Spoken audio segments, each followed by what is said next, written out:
జగన్మోహన్ రెడ్డి నిన్న తాడేపల్లి ప్యాలెస్ నుండి వచ్చి ఒక అర్జెంటుగా ప్రెస్ మీట్ పెట్టేశాడు. ఏకంగా తన ముఖ్య అనుచరుడు నందిగామ సురేష్ని కలవడానికి అరెస్ట్ అయ్యాడు కదా. నందిగామ సురేష్ అరెస్ట్ అయితే వెంటనే అతని దగ్గరికి వెళ్ళి కలిసి జగన్మోహన్ రెడ్డికి శవరాజకీయాలు చేయడం బాగా అలవాటు కదా, మళ్ళీ వెళ్ళిపోయాడు. మొన్న అలాగే పిన్నెల రామకృష్ణారెడ్డి ఈవీఎంలు పాల్గొడితే అలాగే జైలుకి వెళ్ళిపోయి పరామర్శించి వచ్చాడు. ఇప్పుడు టీడీపీ పార్టీని ధ్వంసం చేసినటువంటి నందిగామ సురేష్ని అరెస్ట్ అయితే అతను వెళ్ళి కలిశాడు. కలిసిన దగ్గర నుంచి కూడా వచ్చి ప్రెస్ మీట్లో మాట్లాడిన విషయాలు చూస్తే అందరికీ షాకింగ్ కామెంట్ చేసినట్టు ఉంది. ఎందుకంటే జగన్మోహన్ రెడ్డి ఏం మాట్లాడుతున్నాడంటే, జగన్మోహన్ రెడ్డి అనేవాడు ఒక ముఖ్య నాయకుడు. ఆ ముఖ్య నాయకుడిని తిడితే ఏ పార్టీ, మా పార్టీ నాయకులు నేతలు ఊరుకుంటారా, కార్యకర్తలు ఊరుకుంటారా? అందుకే పార్టీ ఆఫీసులు ధ్వంసం చేశారు, వచ్చిన వాళ్ళందరూ ఇష్టానుసారంగా తిడతా ఉన్నారంటూ జగన్మోహన్ రెడ్డి మాట్లాడిన మాటలు చూస్తుంటే చాలా దారుణంగా ఉన్నాయి. మరి జగన్మోహన్ రెడ్డి నువ్వెలాగంటే ఏ పాపంలో తెలియనటువంటి చంద్రబాబు నాయుడిని స్కిల్ డెవలప్మెంట్ కేసులో 41 రోజులు నిర్బంధించింది కాకుండా అరెస్ట్ చేయించి రకరకాలుగా కేసులు బనాయించి బయటికి రానియకుండా ఉక్కిరి బిక్కిరి చేయాలని చెప్పి చూసావు. ఆ టైంలో మా యొక్క కార్యకర్తలు ఎలా ఉంటారు, ఎలా రియాక్ట్ అవుతారు? అంటే నీకు తగిలితే కానీ నొప్పి, యువతలు తగిలితే నొప్పి కదా. ఎందుకు వచ్చిన మాటలు మాట్లాడడం? ప్రెస్ మీట్ పెట్టావంటే ఆ ప్రెస్ మీట్ ఎందుకు పెడుతున్నావు, ఏ రకంగా పెడుతున్నావు, దేని గురించి మాట్లాడుతున్నావు, అది మాట్లాడాలి. ఒక పక్కన అంటే వరదలు వచ్చి అంటే జనాలందరూ మునిగిపోతారంటే నువ్వేంటే శవరాజకీయాలు చేయడం తప్ప ఇంకో ఉపయోగం ఉండదు. అదే నందిగామ సురేష్ బోట్లు ఈ రోజున ప్రకాశం బ్యారేజ్ని పడేయడానికి బోలను వచ్చినాయి. అక్కడికి 4 బోట్లు వచ్చినాయి. ఒక్కోటి 40 నుండి 70 టన్నుల వరకు బరువు ఉన్నటువంటి ఈ బోట్లు ఎవరవి? నీ అనుచరులు కదా. ఈ ప్రకాశం బ్యారేజ్ని పడేయడం కోసం ఎంత బాగా గట్టి ప్రయత్నాలు చేశారు. జగన్మోహన్ రెడ్డి నువ్వు కావాలనే టార్గెట్ చేస్తూ ఉన్నావు. కూటమి ప్రభుత్వం చేసే మంచి పనులు తట్టుకోలేక నీ యొక్క విషయాన్ని నీ అంతా నువ్వే బయట పెట్టేసుకుంటున్నావు. ఎందుకంటే కూటమి ప్రభుత్వం వచ్చిన 3 నెలల్లోనే మంచి పేరు తెచ్చుకుంది. అన్న మాట ప్రకారంగా ఫంక్షన్లు పెంచారు, ఉచిత ఇసుకిస్తూ ఉన్నారు, అన్న క్యాంటీన్లు ఏర్పాటు చేశారు, ప్రజలకు కావాల్సిన ప్రతి సౌకర్యాలను అందుబాటులో చేస్తూ ఉంటే అనుకోని విపత్తు వరదలు వచ్చినా సరే చంద్రబాబు గారు 74 సంవత్సరాలు ఉన్నటువంటి చంద్రబాబు నాయుడు గారు కూడా అలుపెరగని పోరాటం చేస్తూ విజయవాడలోని ప్రతి ఒక్కరిని కాపాడుతా సహాయ చర్యలు నిమగ్నమై ఉంటే ఇదే రాజకీయ కుట్రగా నువ్వు భావించి ఏం చేసావు? బురద జల్లని ఒకే ఒక కారణంతో ఏం చేసావు?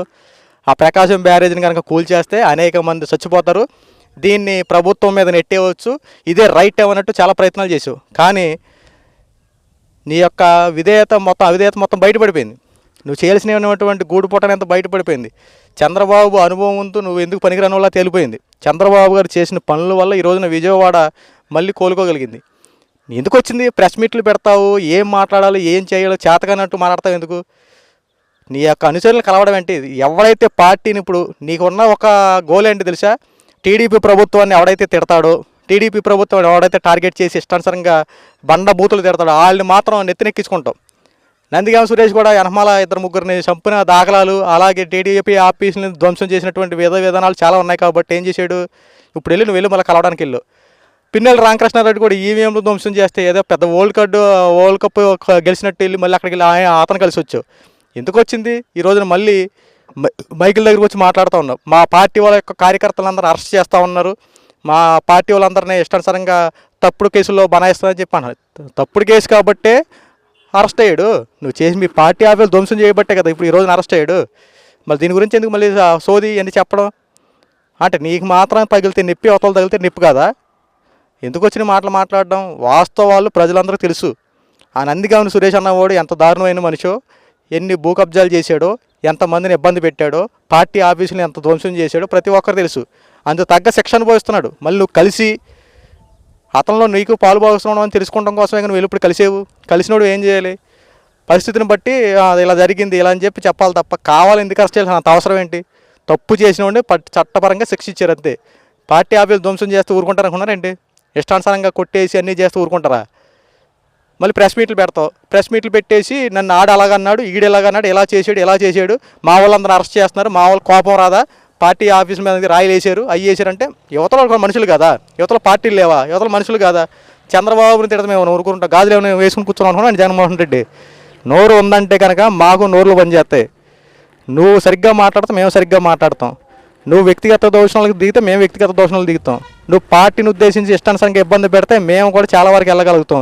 చంద్రబాబు గారి ఆదేశాల మేరకు మేము అన్నీ కట్టుబడి ఏ జోలికి వెళ్లకుండా ఏమీ చేయకుండా చట్టపరంగా చట్టం చూసుకుంటుందని ఒకే ఒక్క మాట చంద్రబాబు గారు చెప్పబట్టే ఈ రోజున మా పనులన్నీ మేము మూసుకొని మా పార్టీని గౌరవించి మేము పార్టీబద్ధంగా నిలబడి ఉన్నాం. నువ్వు ఇలాగే పెచ్చిరెళ్ళుకుంటూ ఇలాగే చేస్తా ఉంటే ఇంకా ధ్వంసం చేసే విధంగా అందరూ రెచ్చగొట్టుకుంటూ కుల రాజకీయాలు చేసుకుంటే కనుక చేస్తే తగిన శిక్ష అనుభవిస్తావు జగన్మోహన్ రెడ్డి. ఎందుకంటే ఎవరో చేతులు కట్టుకొని లేరు.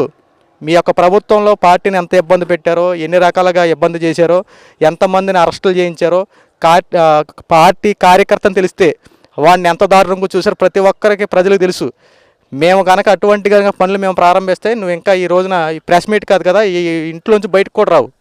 ప్రెస్ మీట్లు పెట్టి ఈరోజు మైకులో పెట్టి మాట్లాడుతున్నాం. మళ్ళీ మేము అధికారంలోకి వస్తాం, అధికారంలోకి వచ్చిన మేమేంటో చూపిస్తాం, కక్ష సాధింపు రాజకీయాలు ఎలా ఉంటాయో చూపిస్తామని చెప్పి మళ్ళీ మాట్లాడుతున్నావు. నువ్వు అధికారంలో రావడం అనేది ఒక పెద్ద భ్రమ, అదొక పెద్ద కళ. ఎక్కడ 160 సీట్లు ఉన్నవాడు 11 సీట్లు పరిమితం అయ్యావు. ఇంకా గట్టికి కొడితే ఆ 11 సీట్లు కూడా రావు. నువ్వు అధికారంలో రావడం అనేది పెద్ద కళ అది. ఎందుకంటే జరగని పని. ఎందుకంటే ప్రజలను మోసం చేసేవాడిని ప్రజలకి ఇచ్చే తీర్పు ఏ రకంగా ఉంటుందో మనం చూసావు. ఈ రోజున కూటమి ప్రభుత్వం చేసే పనులు ఏ రకంగా ఉన్నాయో చూసి నీకు నిద్ర పట్టక ఏం జరుగుద్దా అని చెప్పి ఎదురు చూస్తావు, గుంటగా నక్కలాగా ఎదురు చూస్తున్నావు. కానీ ఎట్టి పరిస్థితుల్లో నువ్వు అనుకున్నా జరగదు. ఎందుకంటే అక్కడ ఉన్న అనుభవమైన వ్యక్తి పవన్ కళ్యాణ్ ఒక తోడు ఉన్నాడు. ఇద్దరు కలిసి కనుక రాజకీయాలు చేస్తే ఏ రకంగా ఉంటుందో రాబోయే రోజుల్లో చూస్తావు. 3 నెలల్లోనే నీకు గజగజ వణికిచ్చేస్తున్నారు. 3 నెలల నుండి నేను కనీసం ప్రభుత్వం చేసే పనులు విధి విధానాలు చూసి వణుకుపోతున్నావు. ఇప్పుడు కనుక ఇంకా రాజకీయాలు ఇంకా తక్కువ స్టార్ట్ చేయాలి. ఈ వరదల వల్ల కొద్దిగా అటు ఇటు ఆ పనులు అటు ఇటు నిమగ్నం అయ్యండి, ఇప్పుడు సహాయక చర్యలు నిమగ్నం అయ్యారు. పొరపాటున వాళ్ళు కనుక ఇంకా రెచ్చగొట్టావనుకో వాళ్ళ దాడి నువ్వు తట్టుకోలేవు జగన్మోహన్ రెడ్డి. ప్రెస్ మీట్ పెట్టాలన్న ఆలోచన కూడా నీకు రాదు. మైకులు పట్టుకొని మళ్ళీ మాట్లాడాలన్న ఆలోచన కూడా నీకు రాదు. ఎందుకంటే పవన్ కళ్యాణ్ చంద్రబాబు నిజంగా రాజకీయాలు చేస్తే ఇక నీకు ఎలా ఉంటుందో రాబోయే రోజులు చూదు. కానీ పార్టీ ఆఫీసులు ధ్వంసం చేస్తే ఎలా ఉంటుందో, టీడీపీ కార్యకర్తలు ఇష్టానుసారం కొట్టితే ఎలా ఉంటుందో, అక్రమ అరెస్టులు చేసినందుకు ఏ రకంగా శిక్షలు ఉంటాయో ప్రతిదీ నీకు రాబోయే రోజుల్లో రుచి చూపించడం గ్యారంటీ. ఏం జరుగుద్దని చెప్పి ఎదురు చూస్తావు, గుంటగా నక్కలాగా ఎదురు చూస్తున్నావు. కానీ ఎట్టి పరిస్థితుల్లో నువ్వు అనుకున్నా జరగదు. ఎందుకంటే అక్కడ ఉన్న అనుభవమైన వ్యక్తి పవన్ కళ్యాణ్ ఒక తోడు ఉన్నాడు. ఇద్దరు కలిసి కనుక రాజకీయాలు చేస్తే ఏ రకంగా ఉంటుందో రాబోయే రోజుల్లో చూస్తావు. 3 నెలల్లోనే నీకు గజగజ వణికిచ్చేస్తున్నారు. 3 నెలల నుండి నేను కనీసం ప్రభుత్వం చేసే పనులు విధి విధానాలు చూసి వణుకుపోతున్నావు. ఇప్పుడు కనుక ఇంకా రాజకీయాలు ఇంకా తక్కువ స్టార్ట్ చేయాలి. ఈ వరదల వల్ల కొద్దిగా అటు ఇటు ఆ పనులు అటు ఇటు నిమగ్నం అయ్యండి, ఇప్పుడు సహాయక చర్యలు నిమగ్నం అయ్యారు. పొరపాటున వాళ్ళు కనుక ఇంకా రెచ్చగొట్టావనుకో వాళ్ళ దాడి నువ్వు తట్టుకోలేవు జగన్మోహన్ రెడ్డి. ప్రెస్ మీట్ పెట్టాలన్న ఆలోచన కూడా నీకు రాదు. మైకులు పట్టుకొని మళ్ళీ మాట్లాడాలన్న ఆలోచన కూడా నీకు రాదు. ఎందుకంటే పవన్ కళ్యాణ్ చంద్రబాబు నిజంగా రాజకీయాలు చేస్తే ఇక నీకు ఎలా ఉంటుందో రాబోయే రోజులు చూదు. కానీ పార్టీ ఆఫీసులు ధ్వంసం చేస్తే ఎలా ఉంటుందో, టీడీపీ కార్యకర్తలు ఇష్టానుసారం కొట్టితే ఎలా ఉంటుందో, అక్రమ అరెస్టులు చేసినందుకు ఏ రకంగా శిక్షలు ఉంటాయో ప్రతిదీ నీకు రాబోయే రోజుల్లో రుచి చూపించడం గ్యారంటీ. మాట్లాడాలన్న ఆలోచన కూడా నీకు రాదు. ఎందుకంటే పవన్ కళ్యాణ్ చంద్రబాబు నిజంగా రాజకీయాలు చేస్తే ఇక నీకు ఎలా ఉంటుందో రాబోయే రోజులు చూదు. కానీ పార్టీ ఆఫీసులు ధ్వంసం చేస్తే ఎలా ఉంటుందో, టీడీపీ కార్యకర్తలు ఇష్టానుసారం కొట్టితే ఎలా ఉంటుందో, అక్రమ అరెస్టులు చేసినందుకు ఏ రకంగా శిక్షలు ఉంటాయో ప్రతిదీ నీకు రాబోయే రోజుల్లో రుచి చూపించడం గ్యారంటీ.